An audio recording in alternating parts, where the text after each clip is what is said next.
And so here is Sagar talking about AOC. And I think, I got to tell you, it's such a depressing time because our leaders let us down and the people we thought were on our side. We thought they had more courage than they do. And it turns out AOC is an inside game player. She's a careerist. She's looking to climb inside the party. She's never going to cross the party. And Bernie's just looking to die, wants to go to his death, but not being hated like Ralph Nader. Remember, Bernie hasn't returned Ralph Nader's call since 2000. That's who Bernie is. All right? He's not extremely courageous. He's a feckless leader. He's not even really a leader. Because if leader would be doing something right now, in the middle, this situation is tailor-made for Bernie Sanders.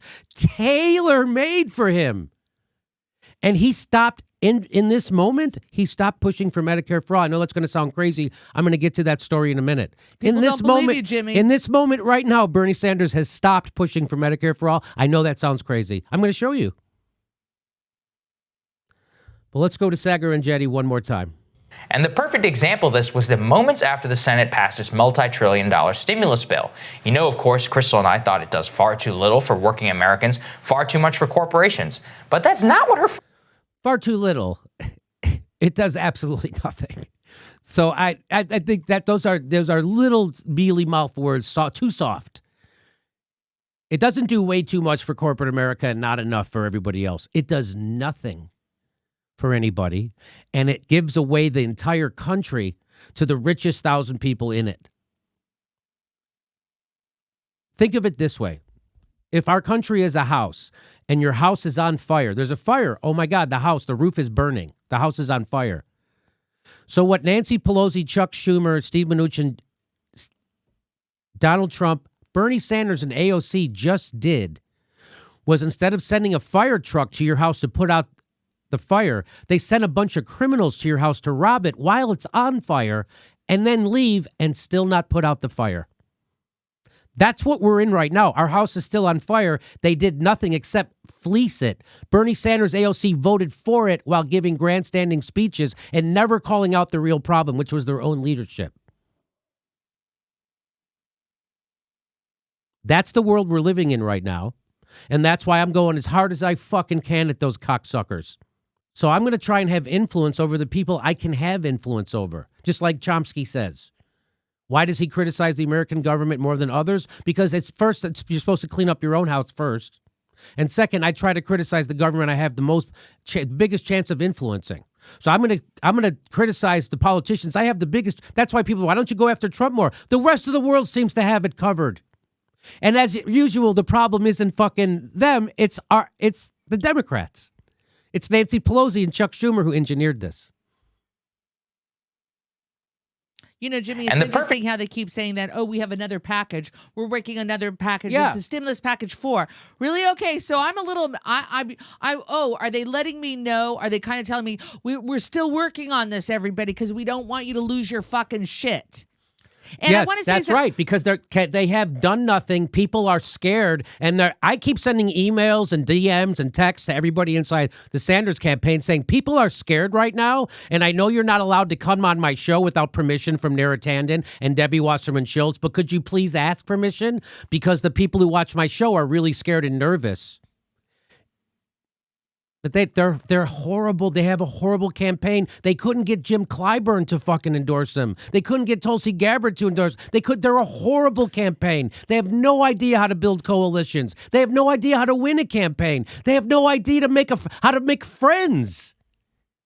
They're horrible. Not only do they not know how to make friends, they don't know how to retain and nurture those friendships. They don't know how. No, they lost. I'm going to do another segment to show you all the endorsements Bernie got last time in 2016 that they didn't nurture and so consequently lost. And it wasn't because there were more candidates in office. No, that's right. There were people who stuck their chin out and endorsed Bernie in 2016, and then they fucking threw him under the bus, and then they didn't endorse him this time. That's how bad his campaign is.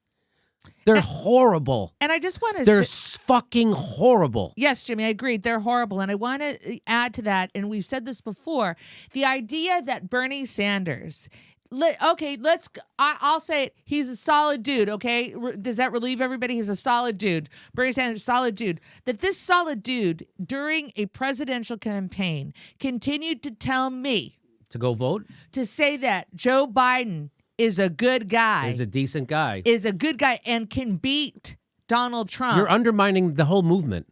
The whole point of this is that he can't do it. That's why you're running, fuckface. That's what happened to Hillary Clinton. You're supposed to say, well, we're going to get to that. But let's watch Sagar. And the perfect example of this was the moments after the Senate passed its multi-trillion-dollar stimulus bill.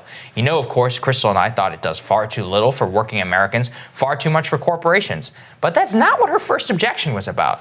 Instead, her first objection was that illegal immigrants won't be getting direct cash payments. Now, I support that. I support direct cash payments to illegal immigrants. Why? Because they're fucking here. And they're working. Most of them are working, just like most homeless people. Or not most, 44% of homeless people work. So they're here, they're working, they're contributing. And now everybody lost their job. They have rent just like everyone else. They have bills just like yes, you give them the money. I would do that. I would try to find a way to do it. So I'm not against this, but what's the point Sagar makes? It's the perfect point. Watch this. Now look, I know some of the people who watch the show probably agree with that. But if you think that that's the political ground that you should immediately react on in a country where immigration remains a #1 concern of registered American voters in 2020, then you're out of your mind. He's right. That's your first objection to this? Sounds to me like virtue signaling instead of actually being upset with the fucking neoliberal screwing we're actually getting in this bill. I'm just paraphrasing. Watch. Some of you will say, yeah, but she gave a passionate speech on the floor of the Congress excoriating the bill. I would say, okay, yeah. And then she still voted for it, as did Bernie Sanders, by the way. The ground that she fights on is that of a far-left culture war, not of economic populism. Just yesterday, she had a press call calling for ICE to release criminal illegal immigrants in their custody and scheduled for deportation because of coronavirus risks. Again, you might even agree with that policy. Agree with that. But do you see any actual leadership from her on advocating for a plan for workers, corporations, and more? No. The Politico article makes it clear that she's going to play a different type of game with the establishment. They will let her have anti-corporate politics as long as she focuses the brunt of her rhetoric and actual fight on far-left cultural issues, because on those, they don't have any real objections. And this is something that I've been tracking interestingly, Crystal. I mean, with the Ryan Grimm interview yesterday really opened my eyes and kind of inspired this, because I think that it demonstrates that if you're not willing to really stand up on that corporate ground, that what they'll let you fight on is eventually what the movement will drift into. And I think that, like I said, I'm sure people agree with that. I think you agree with some of those things. But that doesn't mean that it should be the core and animating focus of the politics, because that's not the ground in which the majority, like, you have to ultimately win on majoritarian issues. Yeah. Majoritarian issues are the system is screwed and it's messed up, and that Congress is Congress, and particularly people like Nancy Pelosi and the types of bills are the type of bill like the stimulus bill are why everybody hates Washington. And I think that's the piece. I've been thinking a lot about this, and I'm trying to sort of reserve judgment because there's a lot of reasons why she has a lot of credibility, including, and I always come back to this, but literally laying in a hospital bed in Las Vegas. So she gives her credit for endorsing Bernie Sanders. Are you? I wish, again, I didn't know that people gave her credit for that. Like, that was a big deal. It's like, well, I'm a health expert. I'm going to endorse Jack LaLanne. It's like, what? I don't even know what I'm saying, but okay. She calls and decides to endorse him, right? That was a choice that was not, it takes guts. It's not a politically calculated choice. She had said before she was going to stay out of the race until the New York primary, which now is like not even going to ever happen. So she gets points for endorsing Bernie Sanders? I didn't know that. I swear to God, Sagar said it took guts for her to do it. Who the fuck is she going to endorse?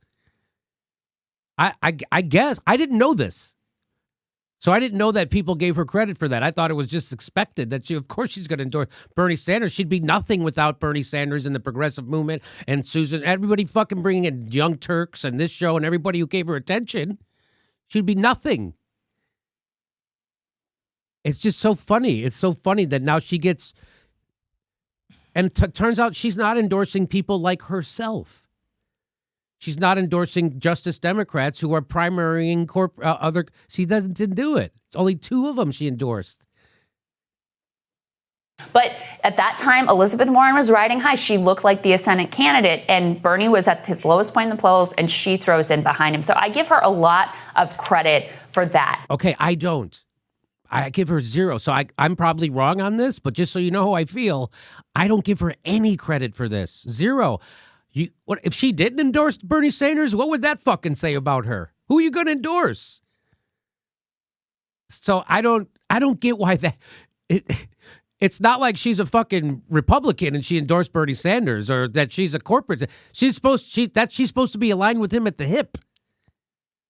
So I don't understand why people. So I understand that people are giving her credit because I'm seeing it happen. I don't understand why. Okay. I think the piece, and this is part of what Ryan was talking about yesterday and what we talked about with him, is that what gives you power isn't giving a floor speech, right? Lots of people give floor speeches. Bernie Sanders gave a great floor speech too, and she said the right things. He said the right things. I fucking love that they're doing this. I love that they're doing this. Now, finally, maybe other people will stop. That's great. He goes, yeah, Bernie Sanders gave a great speech, then still voted for it. All of that. What gives you power, which no elected member on the left seems willing to consistently do, is to actually use your movement, to leverage that movement, to wield it like a weapon, and to criticize your own leadership. And that is what I've been saying nonstop at this show. So God bless you, Crystal. Thanks for saying that. Because I feel so alone, so out on a limb out here. So thank you so much for saying that.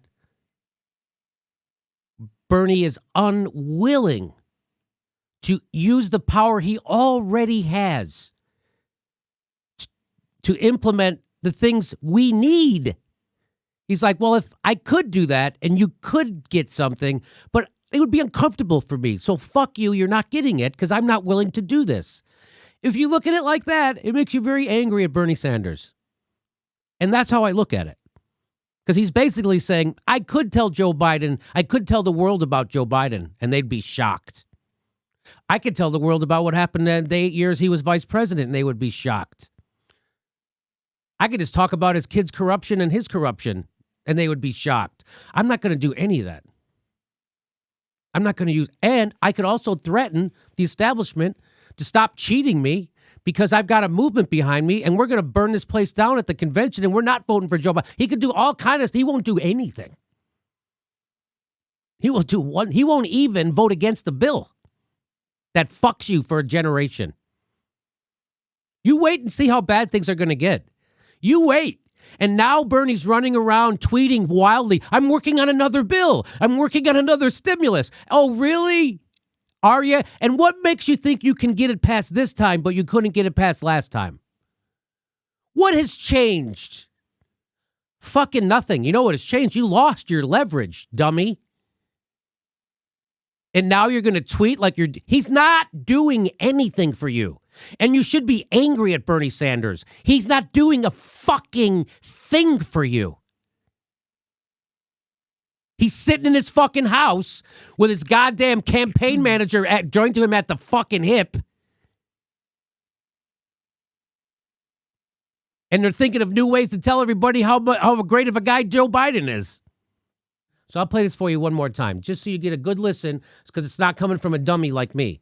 It's not coming from someone screaming at you. It's coming from someone in a nice suit, saying it in a very measured tone, like a professional television journalist person who went to journalism school. Now, I don't know if I don't know if they went to journalism. I don't think they went to journalism school. Two kind of people go to journalism school: suckers and CIA plants. Because if you went to journalism school to be a journalist, you're a sucker, and you probably suck. You ever meet someone who went to the Columbia School of Journalism? They're the worst journalists in the world. Okay. Elected member on the left seems willing to consistently do is to actually use your movement, to leverage that movement, to wield it like a weapon, and to criticize your own leadership. Not every once in a while, but on a regular basis when they deserve to be called out. And that's the piece that Not once in a while, but on a regular basis. So every fucking YouTube progressive show should be screaming at Bernie Sanders and AOC and Ilhan Omar and Rashid Tlaib and Tulsi Gabbard and Ro Khanna. Anybody who doesn't take corporate money and thinks that they're and proclaims that they're an actual progressive. We should be yelling at them. Not once in a while, every fucking day. Now, I don't expect them to yell because they're very polite and nice people. And they're on they work for a corporation and they're on a news show. That's a corporate. And they have a boss and they have a human resource department. They have a human resource department. You're the human resource department here. I think she has evolved on. So when she came in to office. Okay, so that's that. So now you know the rest of the story. So now you know, and I hope that the rest of so that's nice to see. So they're gonna say the truth in a very polite way. So it might not hit you like a punch in the face like I say it, but God bless them for saying that. Thank fucking God that they said that.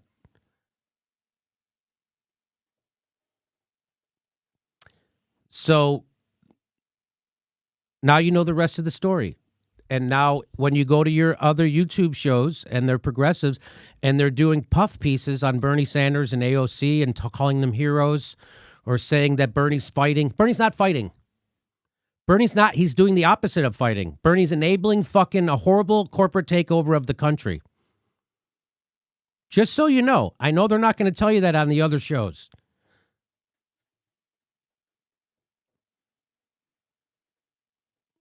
And so it's time to pressure because we're in an Armageddon and it's going to get way worse. And so it's time to put pressure on our whoever we can and never let up and make them fear us. AOC should fear. She doesn't fear the progressives. She flips them off. She flipped off Bernie Sanders because fucking Joe Rogan endorsed him. That's supposed to be a strength, you fucking knucklehead. AOC, in case you didn't know, Joe Rogan is the independent that you have to win the fucking national election. In case you didn't know, which you don't know. Hey, this is the part where I tell you where our live shows are, but there aren't any. And then I would tell you to go join our premium, but nobody has a fucking job. So why don't you just enjoy the video?